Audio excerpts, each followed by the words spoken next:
গ্রামের শেষ প্রান্তে ছোট্ট একটি কুঁড়ে ঘরে থাকতেন রফিক চাচা।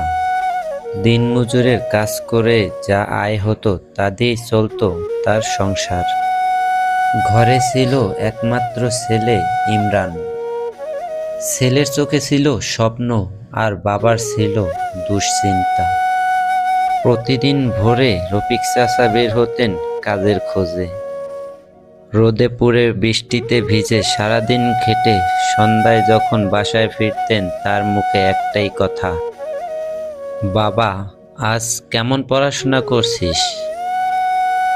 একদিন ইমরান বলল, বাবা আমার একজোড়া নতুন জুতার দরকার।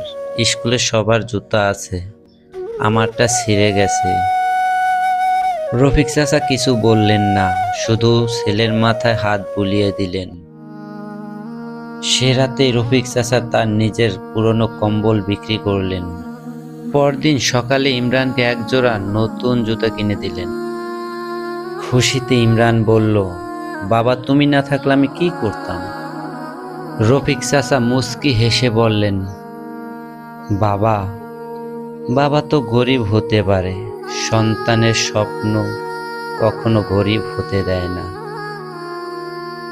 বছর কেটে গেল, ইমরান নতুন চাকরি পেল। বাবাকে জড়িয়ে ধরে বলল,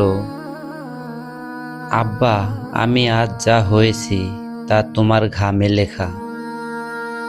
রফিক চাচার চোখ ভিজে উঠল। তিনি বললেন, বাবা তোর হাসিটাই ছিল আমার সবচেয়ে বড় সম্পদ।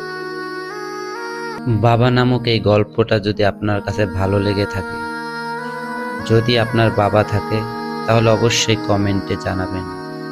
আর আপনি যদি বাবা হয়ে থাকেন অবশ্যই ভিডিওটি শেয়ার করবেন। ধন্যবাদ।